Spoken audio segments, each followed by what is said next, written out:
This presentation is an overview of the findings of my dissertation, a multiple case study of the dark side of leadership, an exploration of executives who led their companies to disastrous results versus exemplary chief executive officers who did not. My name is Marilyn Welch Baker, and my original defense was in March 2013, which I've slightly edited in September 2014. My dissertation committee consisted of Drs. Bocarnia, Osula, and Becker. Please note that the logos and photos in this presentation were obtained from public websites on the Internet. My agenda: I'll start with the introduction to this study, an overview of the methodology I used, the 3 quintains that were studied, and each quintain is a group of chief executive officers, highlights of the key findings, the conclusion, which consists of implication and significance of this study, limitations and future research for this study, and a proposed definition of destructive leadership. We begin by looking at the leadership problem and the overarching research question that drove this dissertation. What is the leadership problem? Dark side destructive CEOs enrich themselves at the expense of their company's stakeholders. Who are these stakeholders? Investors and creditors who have lost billions of dollars. And remember that investors include pension funds and mutual funds, so virtually everyone is affected by the actions of these destructive executives. Employees have lost their self-respect, their jobs, their retirement benefits, and sometimes even their lives. Customers and clients have received defective products and services, sometimes with dire consequences. And communities have lost employers, sometimes their environments have been polluted or contaminated. What is the overarching research question? Are there any personal characteristics and strategic decisions that can differentiate destructive CEOs from exemplary CEOs? And if so, could they be detected early before the damage is irreversible? I believe the answer to both of these questions is yes, and this dissertation defense explains how I came to that conclusion. Let's look at the methodology. My approach was to employ a multi-case qualitative study with extreme purposeful sampling, consisting of 3 quintains with 10 chief executive officers in each for a total of 30 CEOs. The framework that I used was a data matrix as suggested by Stake and Yan, which I organized by themes within the framework of the upper echelon theory originally developed by Hambrick and Mason. The data collection form that I used was organized by the upper echelon theory and was developed from themes that emerged in my original literature review. There were a few new themes that I added during the collection and analysis of the data. For data sources, I used multiple sources for each chief executive, which included biographies and documentaries, news stories, testimonies before the Senate and the FCIC, the Financial Crisis Inquiry Commission, and company archival records such as annual reports, proxy statements, and press releases. For data analysis, I used Microsoft Excel to create the data matrix. I developed ratings from very low to very high for comparison purposes, even though this was a qualitative study, because it was consistent with Miles and Huberman's 1994 3 reasons to use some quantitative techniques in qualitative study. Let's look at those reasons. To manage a large batch of data, to verify a hunch or hypothesis, and to reduce bias. Let's look now at the quintains. In quintain 1, these are the financial crisis CEOs, 10 executives that experts say contributed to the global financial crisis. The second quintain includes other destructive CEOs, 10 executives of companies and industries other than financial services who have been named to one or more worst CEO and or worst scandal list in the 2000s. These include some of the major bankruptcies in U.S. history. And the third quintain includes the exemplary CEOs, 10 executives of companies in a variety of industries who served during the financial crisis, and they or their companies have been named to one or more best CEO or best company lists. Let's take a closer look at quintain 1, the executives that financial experts claim contributed to the financial crisis. Let's start with an overview of the financial crisis. During the housing boom, unscrupulous subprime lenders falsified documents so that unqualified buyers could get a home loan. Why? Loan officers were compensated on the number, not the quality of loans. Companies didn't care if borrowers defaulted because housing prices were going up and they made money on resale. Lenders also sold mortgages to investment banks. The investment banks sold AAA-rated subprime-backed securities to investors, which included mutual funds and pension funds. And note, just because they were rated AAA, they didn't turn out to be that way, especially when housing prices fell. When the housing bubble burst and borrowers defaulted, houses were worth less than the loan amount. Consequently, investors lost billions, subprime lenders and banks went bankrupt. Let's start with unscrupulous subprime lenders who falsified loan documents for unqualified buyers and sold the mortgages to investment bankers. These include Angelo Mazzillo of Countrywide. The company went bankrupt and was acquired by Bank of America, and Roland Arnall of Ameriquest, which went out of business and its assets were acquired by Citigroup. Let's look now at investment bankers which securitized or packaged the subprime loans and sold them to investors such as pension funds and mutual funds. These include Jimmy Kane of Bear Stearns, which was the first investment bank to file for bankruptcy. It was acquired by JP Chase. And Dick Fuld of Lehman Brothers, which became the largest bankruptcy in U.S. history, and the company went out of business. We look now at the credit rating agencies. Ray McDaniel of Moody's and Kathleen Corbett of Standard & Poor's. Their companies gave AAA ratings to subprime securities. Why? The priority was on keeping clients happy versus protecting investors, which ultimately ruined their decade-long reputations for integrity. Commercial banks also became bank holding companies with subprime lending units and investment banking units. Ken Thompson of Wachovia over-leveraged his company in order to get involved in subprime loans. It was seized by the FDIC and was acquired by Wells Fargo as it teetered on the verge of bankruptcy. Kerry Killinger of Washington Mutual led his company to become the second largest bankruptcy in U.S. history. It too was seized by the FDIC, and it was acquired by JP Chase. Let's look at the stockbroker company Merrill Lynch. It was led by Stan O'Neill, and during his leadership, it acquired subprime lenders so that it too could become involved in the subprime lending bonanza. Unfortunately, that led to Merrill Lynch's bankruptcy, and it was acquired by the Bank of America. Last but not least, among the financial crisis chief executives is Bernie Madoff of Madoff Investment Securities. He was an investment advisor who really was in charge of the largest Ponzi scheme in U.S. history. His company came crashing down when the economy faltered and customers wanted to cash in their accounts. But if their cash wasn't there, he had long since spent it for himself. Now we move to the second quintain, which consists of other destructive CEOs who've been named to several worst CEO and/or largest bankruptcy lists. Let's start with two notorious bankruptcies, WorldCom and Enron. These companies were once the multinational darlings of Wall Street, but their executives bankrupted these companies and were convicted of fraud. Bernie Ebbers of WorldCom led his company to be the third largest bankruptcy in U.S. history, and Ken Lay and Jeff Skilling of Enron created the seventh largest bankruptcy in U.S. history. Next we have Joe Berardino of Arthur Andersen. Andersen was the global auditor, one of the largest audit firms in the world, but unfortunately it was the auditor for Enron and WorldCom as well as other companies who declared bankruptcy. When Andersen was investigated for obstruction of justice, Andersen's clients fled and the company collapsed.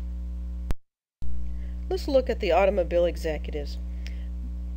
Chrysler and General Motors were bankrupt and received TARP funds. Bob Nardelli was the head of Chrysler. formerly the head of Home Depot, and Chrysler became the 8th largest bankruptcy in U.S. history. Robert Wagner led General Motors, which became the 4th largest bankruptcy in U.S. history. Let's look now at a couple of celebrity CEOs. Wall Street loved them, that is, until they failed. Carly Fiorina was the chief executive of Hewlett-Packard. She led the internal battle to acquire Compaq, but she lost the war when she lost the confidence of HP's board and Wall Street. Consequently, she was fired. Richard Scucci of HealthSouth led his company to bankruptcy. He and 5 CFOs were charged with fraud. He was convicted of bribery. The CFOs were convicted of fraud. But he also lost an investor lawsuit which held him responsible for the downfall of the company. We turn now to a couple of executives whose company's cost cuts led to safety violations. William Weldon of Johnson & Johnson was responsible for cost cutting as a means of improving profitability. But the cost cuts were so deep that they impaired product quality for children's medicine and also faulty implants. Today, Johnson & Johnson is embroiled in a number of lawsuits associated with these faulty implants, such as knee replacement and pelvic mesh. Don Blankenship was the CEO of Massey Energy. The company seriously underfunded safety measures, which led to environmental pollution and the deaths of 29 miners. On a happier note, let's take a look at our exemplary chief executive officers in quinton number 3. Why these chief executives? They're among the best of the best, according to the business press. These include Warren Buffett, Ken Chenault, Alan Mulally, John Chambers, and Jamie Dimon. Also, Indra Nooyi, Larry Page and Eric Schmidt, Jim Sinegal, and Howard Schultz. Why the CEOs of these companies?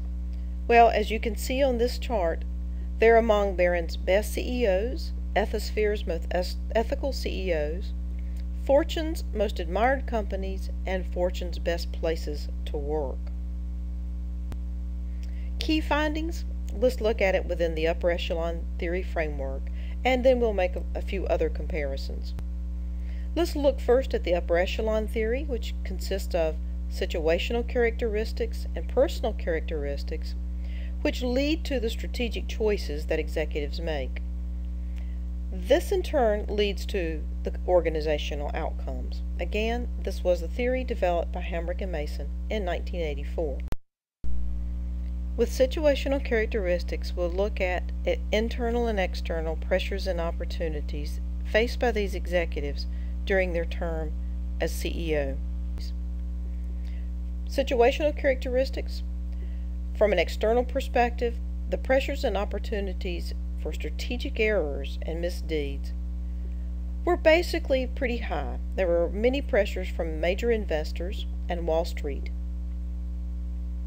But there were also many opportunities for misdeeds due to deregulation and lax enforcement. This was true, for example, the deregulation of the banking industry, which allowed for bank holding companies to form, lack of regulation on the loans from subprime lenders, and also lax enforcement by a number of agencies within the federal government. What about internal pressures and opportunities? There were lower pressures on the exemplary CEOs because their compensation programs were not limited to short-term performance.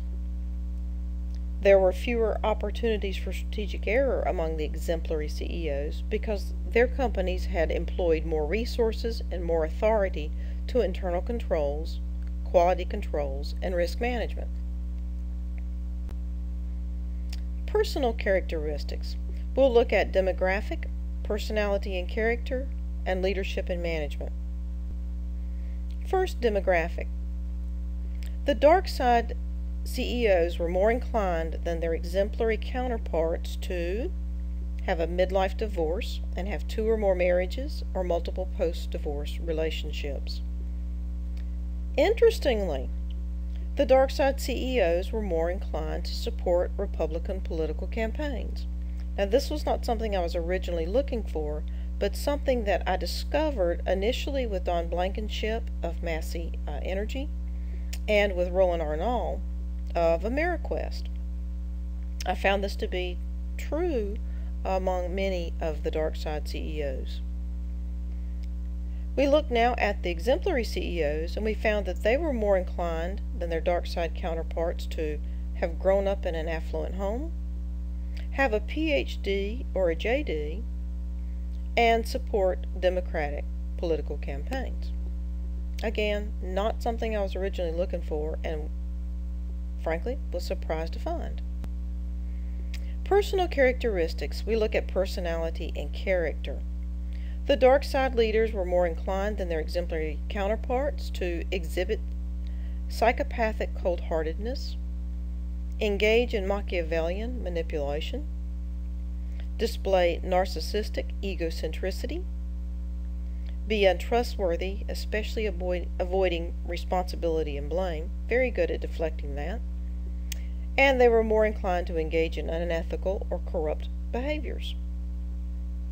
They were more inclined to take excessive or imprudent risk and to exude avarice. Leadership and management. I found that the dark side leaders were more inclined to display short-termism, which means lacking a vision for the future or developing a viable long-term plan. They were more inclined to be incompetent, especially with regard to recognizing and responding to changing market conditions. For example, the handwriting was on the wall for a long time about the housing bubble about to burst. No one wanted to acknowledge it. They were more inclined to engage in insincere impression management as part of their Machiavellian manipulation to some extent, and to be a pseudo-transformational leader. They appeared to have a great vision. They were very charismatic, but their visions were not necessarily based on facts. They were also more inclined to be perceived as a toxic tyrant or to practice laissez-faire management, or an unusual combination of the two in a few cases, almost like a Dr. Jekyll, Mr. Hyde personality. And last but not least, they were more inclined to exhibit serious blind spots with regard to making strategic decisions. They tended to believe what they wanted to believe, irregardless of the facts. Look now at strategic choices. The dark side leaders were more inclined to focus on short-term economic measures, mainly because that's how their bonuses were calculated, to engage in managerial opportunism, make unrealistic plans and goals, engage in opportunistic, inappropriate, and/or deceptive sales, marketing, or PR activities. This was especially true in the financial crisis CEOs. And they were more inclined to make inappropriate or inadequate allocations of resources, especially with regard to internal controls, risk management, and quality controls. These areas tended to be seriously underfunded.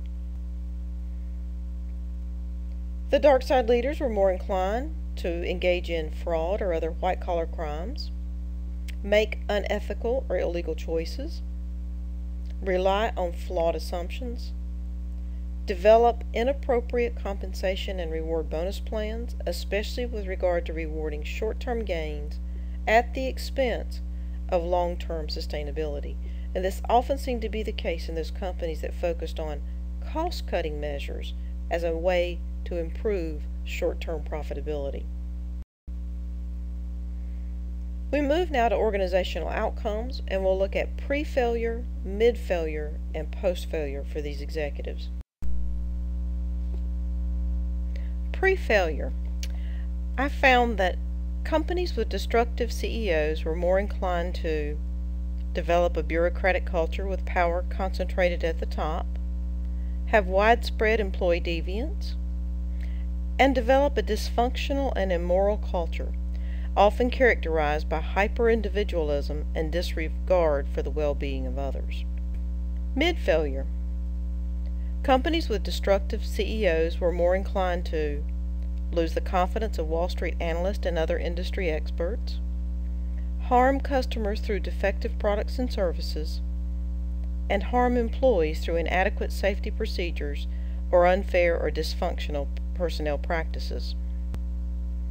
Post-failure. Companies with destructive CEOs were more inclined to experience executive failure, ranging from humiliation in hearings before the U.S. Senate and the Financial Crisis Inquiry Commission to the conviction of fraud. They were also more likely to experience company failure, ranging from damaged reputation, such as Johnson & Johnson and General Motors, as well as the rating agencies, to their total demise, such as Enron, Arthur Andersen, and Lehman Brothers. Let's take a look now briefly at other findings, including personality disorders, white-collar criminals, and other observations. Personality disorders. The CEOs in quintains 1 and 2 had much higher ratings for the characteristics that are very similar to those associated with subclinical personality disorders than their exemplary counterparts. Specifically, I compared ratings for personal characteristics that were similar to the scales for corporate psychopathy, the dark triad, and the successful psychopath checklist. White-collar criminals versus the other destructive leaders. I took them and divided them into two groups, those who actually have been convicted of white-collar crimes and other destructive leaders who had not. I found that the dark side CEOs who were convicted of fraud and other white-collar crimes had higher ratings for the following characteristics than the other destructive CEOs: avarice, narcissism, social potency, very charismatic, unreliable, workaholism, expectations of competence and sanity, self-serving political and philanthropic activities, unethical and corrupt decisions, and married 2 or more times. Interestingly, 80% of those who were convicted of white-collar crimes had been married 2 or more times, versus only a third of those who had not been convicted. And we will look at some final observations. Early intervention does seem to be effective. All 3 of the big automakers were in trouble in the early 2000s, but Ford chose a new CEO with a new agenda to change the corporate culture, whereas General Motors and Chrysler did not. None of the CEOs operated alone. At least some members of their top management team were involved, usually the chief financial officers. None of the dark side CEOs were all bad. Most of them started out very well. A few of them appear to be decent people who made strategic errors, as opposed to intentional unethical choices. However, the errors harmed their company's stakeholders. None of the exemplary CEOs were perfect. None of them were all good.